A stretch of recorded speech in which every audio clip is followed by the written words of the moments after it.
আব্বা, সড়ক ও জনপদ বিভাগ চাকরি হয়েছে আব্বা আমার। কি? আব্বা, সরকারি চাকরি? হায় আল্লাহ, তুমি এতদিনে আমার পোলার দিকে মুখ ফিরে চাইলাম। আমার পোলা এত কষ্ট করছে, আমি এত কষ্ট করছি। বাবা, তোর সরকারি চাকরি হয়েছে। বাবা, তুই পরিশ্রম করছস, আল্লাহ তোরে চাকরি দিছে, সরকারি চাকরি। এখন তোর দায়িত্ব ঠিক মতো কাজ করা। আরো বড় হবি বাবা, আমার মুখ উজ্জ্বল করবি। আমার বুকে আয় বাবা।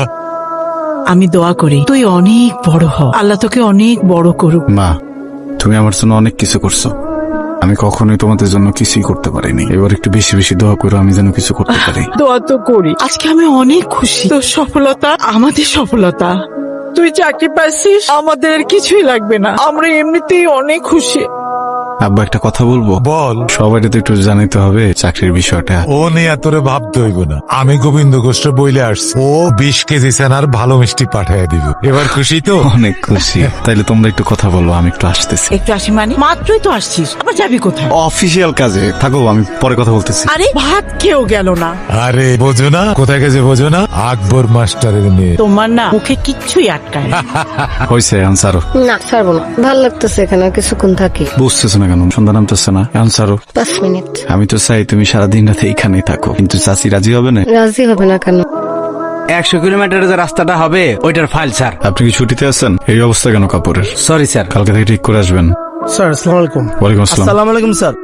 আমি কি আপনাদের চিনি? আমাকে চিনবেন না? আমরা রাইসুল ভাইয়ের লোক। এই অফিসে চেয়ার টেবিল ফাইল ফিল্টার সবাই তারেছেন। এবং স্যার এই অফিসে যারা নতুন অফিসার আসে সবাইকে রাইসুল ভাই দেখাশোনা করে। রাইসুলকে? স্যার এই এলাকার কমিশনার, বড় মাপের একজন ঠিকাদার স্যার, বিশাল টাকা পয়সার মালিক। যখন যে যা চায় সব দেয় স্যার, কোনো সময় না করে না স্যার। মিষ্টি স্যার, চকচকা মিষ্টি স্যার, খাইতে পারবেন, কোনো সমস্যা নাই। লাগলে আরো বলবেন, সব ব্যবস্থা আছে। রাইসুল ভাইয়ের পক্ষ থেকে লাল গোলাপের শুভেচ্ছা। রাইসুল রাজিয়া বললেই হবে, আমি যারা চিনি না তার কাছ থেকে শুভকামনা নেই না। স্যার তাহলে এই মিষ্টিটা রাখেন, একদম চকচকা মিষ্টি স্যার। স্যার নতুন আসছেন তো তাই 2 বান্ডিল, আস্তে আস্তে আরো বাড়বে।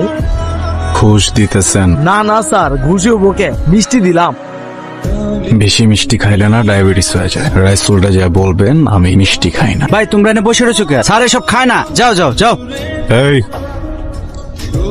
যান না, যান যান। আদিল সাহেব, জি স্যার। চরিত্র জিনিসটা না অনেক সেন্সিটিভ, কাপড়ের মতো না যে ময়লা ধরলেই ধুয়ে ফেলাইবেন। পরিষ্কার রেখেন, যান। জি স্যার। আসসালামু আলাইকুম স্যার। রাফি আমার একমাত্র ছেলে, ওর মতো ভদ্র আপনি একটাও খুঁজে পাবেন না। আমি তো ওকে চিনি, ওর মতো মেধাবী আর ভদ্র ছেলে আশেপাশে আর একটাও খুঁজে পাওয়া যাবে না। আমার মেয়ে তো ওর গল্প প্রায়ই করে আমার কাছে। আমার ছেলের যখন চাকরি হয়ে গেছে আর ওরাও দুজনকে পছন্দ করে, আপনার যদি অনুমতি থাকে সামনের মাসে ওদের বিয়ে করা দিই। হ্যাঁ। খুব তাড়াতাড়ি হয়ে যাবে না? টাকা পয়সার একটু জোগাড় যন্ত্র করতে হবে। আরে টাকা পয়সার কথা ভাববেন না তো, যে বিয়াতে যত কম খরচ সে বিয়াতে বরকত তত বেশি। আমাকে তো মায়া নাই, ও আমাদের কাছে মায়ার মতোই থাকবো। আর আপনি ভাবতেছেন কেন? ওরা তো দুজনকে পছন্দ করে, আমরা তো আছি। তাহলে আর আমার অমত নেই। আলহামদুলিল্লাহ। আলহামদুলিল্লাহ। শালা বোধাই নাকি, সারাদিন মেসেজ দিলাম রিপ্লাই দিল না। ওদাই না লিডার, হালা একটা ঘাড়তেরা। মিষ্টির প্যাকেটটা যেমনে ফিরাই দিছে, আমি আমার বাপের জন্ম এরকম অফিসার দেখিনি। লিডার বাবু ঠিকই কইছে, হালা চরম ঘাড়তেরা, হালা বাইমাসের মতো। ওরা যত ধরতে যাইবেন ফুসলে বাইরে যাবো। ওই তুই আমার চেনস না? এরকম বালের অফিসার কত আসে আর যায়। লিডার রাইট হয়ে গেছে, হালা কিন্তু এখন একটা রিপ্লাই দেন। লিডার 20 দিন পর টেন্ডার, 100 কিলো রাস্তার দায়িত্ব ওর হাতে। ওই যদি টেন্ডারে সাইন না করে তাহলে ব্যাপারটা কেমন হয়ে যাবে না লিডার? এই সবকিছুর একটা দাম আছে না, কেউ একটু কম কেউ একটু বেশি। ওই রাফি কততে বিক্রি হইব সেটাই খালি দেখার বিষয়। আমি না সারাক্ষণ খালি তোমার কথাই ভাবি। তুমি কেমন আছো, কি করতেছো, খাইছো কিনা। মাঝে মাঝে মনে হয় কি আমি তুমি, তুমি আমি। আমার জীবনও তুমি ঠিক এমনই। আমি কি করতাম? কিছুই না, তারপর আমার সাথে থাকতাম। ভবিষ্যতে কি করব না করব কোনো ঠিক ঠিকানা ছিল না। তুমি কি কখনো আমার হাত ছাড়ছো? কখনো ছাড়ো নাই, সবসময় আস্থা রাখছো। না রাখার উপায় আছে? তোমার যাইতে দিলার পাইতাম কই? খুঁজলে আমার মতো 1000টা রাফি পাওয়া সম্ভব, কিন্তু তোমার মতো একটাও সাবিয়া পাওয়া যাবে না। হইছে, চুপ করো। তুই যে আমার কাছে 5000 টাকা নিয়ে সত্যি টাকা দিতেছিস নাকি? টাকা নেওয়ার সময় বাপ বাপ খরচ টাকা চাইলি ভিলেন, আজকে আমার টাকা দিবি। দেখ ইকবাল, টাকা পাবি, টাকা নিবি, বাপ মা তুলে কথা বলবি। এই হালার বলা, বাপ মা তুলে গালি দিবি না মানে? আজকে যদি টাকা না দিস তোরা খেজুর গাছের লোকে বাঁধেন। খেজুর গাছের লোকে বানি মানে? আমি তো তোর টাকা কইছি দিয়ে দিবি। কয়দিন ধরে করে দিছিস আমারে? এই কলার ছাড়, কি হইছে রে? টাকা ভাই টাকা দেন আমার। সব তো বন্ধু বান্ধব, তুই কলার ধরবি? সত্যি টাকা পায়? হ্যাঁ, ওর কাছ থেকে 5000 টাকা ধার দিচ্ছি। ভাই এইলো, এই জায়গায় 3000 টাকা আছে আর 2000 টাকা আগামী মাসে আমার কাছ থেকে লয়ে যাইস। আর এই বন্ধু বান্ধবের কলার মলার ধরা হয়তো দূরের কেউ না, তাই না? মানুষে টাকা দেশ নাকি লিগা? তুই তো জানাস আব্বা অনেক দিন ধরে অসুস্থ, এই জন্য ধার দানা করে ওষুধটা কিনছিস। তুই আমার অনেক বড় উপকার করবি। এরপর টাকা পয়সা লাগলে আমারে কইস, এর অর্থে টাকা নেওয়ার কোনো দরকার নাই। ভালো মানুষে আল্লাহর দুনিয়া অনেক পরীক্ষা করে আল্লাহ। কে আপনি? শুনলাম আপনি ছুটিতে, তাই আপনার বাসার দিকে যাচ্ছিলাম। আমার নাম হচ্ছে রাইসুল কমিশনার। এটা কি? গাড়ির রিমোট বেয়াদবি নিয়েন না। আপনি যে মোটর সাইকেল চালান এটা আপনার মানায় না, তাই আপনার একটা গাড়ি গিফট দিলাম। ওই যে গাড়ি, ড্রাইভারও আছে। আপনার অফিসে 100 কিলোমিটারের একটা রাস্তার টেন্ডার হইব, আপনি খালি সিগনেচার করবেন, বাকিটা আমি দেখুন। গাড়ি পছন্দ হয়েছে? রাসূল সাহেব, আপনার কথা অনেক মিষ্টি। আমি ভাবছিলাম আপনার গাড়িটাও আপনার কথার মতোই আরাম, কিন্তু বসার পরে বুঝলাম আপনার মনের মতো ময়লা। কি করার, বাসায় জ্ঞান কাপড় চোপড় ধুতে হইব। আপনার চাবি। আমি যে বেতনটা পাই সেটা কোনো কমিশনারের বাপের দেয়া না, জনগণের। আর জনগণের সাথে বেইমানি না। ভালো থাকবেন। হ্যাঁ রাফি, বিয়ার দিন তো ঠিকই আছে। আমি ভাবছি 200 জনের আয়োজন করু, একটা মাঝারি সাইজের গরু কিনুম আর চাল কিনুম 1 মন। বাসমতি কিনতে হইব, মানুষজন খাওয়াবো, একটু ভালো খাইতে হইব না? আচ্ছা, তোর কি আর কাউরে বলার ইচ্ছা আছে? অফিসের 2 জনের বলা লাগতে পারে। ঠিক আছে। তোর নতুন চাকরি ছুটি দিতে পারবি তো আব্বা? হেড অফিস থেকে ফোন। আসসালামু আলাইকুম স্যার। কার সাথে কিভাবে কথা বলতে হয় জানো না? ফাজলামি করো। আর কয়দিন চাকরি করো, কি বোঝাতে চাও তুমি? রাইসুল একজন পরীক্ষিত ঠিকাদার, ওর সাথে তোমার তো ঝামেলা কিসে? তুমি যত দ্রুত পারো অফিসে এসে সব ঝামেলা মিটাবে, ওকে? কেমন আছেন ভাই? ভালো। কেন আসছোস? মানে এই রুমটাতে যে ঢুকছোস অনুমতি নিছিলি? এই চেয়ারটাতে যে বসছস অনুমতি নিছিলে?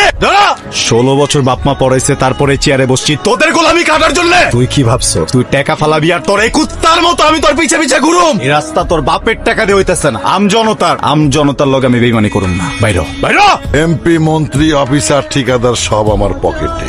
এই টেন্ডার পাওয়ার জন্য সবাই আমার সহযোগিতা করবো, আপনি খালি সিগনেচার করবেন। কত চান? মাহবুব স্যার আপনার কিছু কয় নাই? কন কত চান? সব মিলিয়ে মার্ডার করছি 27টা। সিগনেচার দিলে বাঁচবি, না দিলে 28 নাম্বারে তুই। টনি ফোন দিছিল, কোন খারাপি, রাহাজানি, রেপ এইগুলি কইরা বেড়ায়। আমার আপনা মানুষ, 2 দিন সময় দিলাম, এর ভিতরে সিগনেচার করলে ভালো, আর না করলে কি হবে আমি কিচ্ছু জানি না। আসসালামু আলাইকুম ভাই। ওয়ালাইকুম আসসালাম। শিউলি, কি অবস্থা তোমার? আপনি তো জানেন আমি ঢাকা ইউনিভার্সিটিতে ভর্তি হয়েছি। হলের সংকট, আব্বা চেষ্টা করতেছে টাকা জোগাড় করা, সবাই আমার আব্বার কথা করলাম। কি করলে সুবিধা হয় তোমার কও? একটু থাকার ব্যবস্থা হইতো। শিউলি, আসলে ঢাকা শহর তো আমগো এই জায়গার মতো না, অনেক কঠিন একটা শহর। আচ্ছা, তোমার যদি আমি প্রত্যেক মাসে 5000 টাকা করে দিই, 6 মাস চালা নিতে পারবা না? জি ভাই, পারবো ভাই। চাচারে আমার কাছে পাঠানোর কোনো দরকার নেই, তুমি এসে টাকাটা নিয়ে যাও। আর গ্রামের কাউরে করার দরকার নেই, এই টাকাটা তুমি কোত্থেকে পাইতেছো? জি ভাই, থ্যাংক ইউ। যাও। রাফি,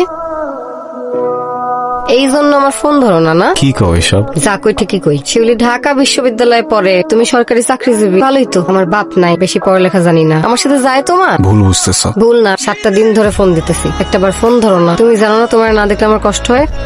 তারপর একটাবার ফোন দাও না, কেমনে পারো তুমি? হ্যাঁ, তোমার লগে একটু কথা আছে আমার। বিয়েটা কয়টা দিন পিছানো যায় না? আমার অফিসে অনেক ঝামেলা, কয়টা দিন একটু। ও এখন আমার থেকে তোমার অফিস বড় হয়ে গেছে, তাই না? আমার না মন বলতেছিল যে এরকম কিছু একটা হবে। আমার মন ঠিকই বলতেছিল, আমিই বুঝি নাই রাফি।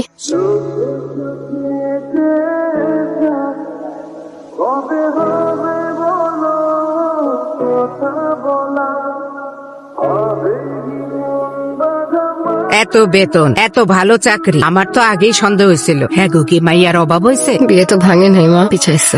পিছাইছে, সবাইরে দাওয়াত দেওয়া শেষ, এখন কয় বিয়া পিছাও। বুঝি না আমি কিছু, সুসময় আইছে তো, এর লেগা তোর মতো দুঃসময়ের বন্ধুরে ভুইলা গেছি। দেখ গিয়া বড় লোকের মাইয়ার পিছে ঘুরতেছে। মানুষের আমি কি কমু? ছোট হইলাম না আমি? এই পাইছো রে? না, ফোন ধরে না তো, ফোন বন্ধ। বন্ধ? আমার মনে হয় জরুরি কোনো কাজে ব্যস্ত আছে। আচ্ছা, তুমি এক কাজ করো, সাবির একটা ফোন দাও না। মা, রাফি তোমারে ফোন করছিল? না, আমাকে তো ফোন দেয় নাই। বিকেল থেকে ওরে ফোন দিতেছে, কিন্তু ফোন বন্ধ। কি করবো এখন কও তো? আমার ছেলে তো কোনোদিন আমার করে না, তুমি একটু খোঁজ করো না। আচ্ছা ঠিক আছে, আমি যাইতেছি। দর্শক, এই মুহূর্তে দাঁড়িয়ে আছি নিখোঁজ সরকারি কর্মকর্তা রাফির বাড়ির সামনে। শোনা যায় কিছুদিন ধরে রেড কল এসেছিল তার ফোনে, কিন্তু রাফি অন্যায়ের কাছে মাথা নত করেননি। আপনি তো রাফির বাবা, আপনি কি পুলিশের কাছে কোনো কমপ্লেন করেছিলেন? হ্যাঁ, কিন্তু কোনো লাভ তো হয় না।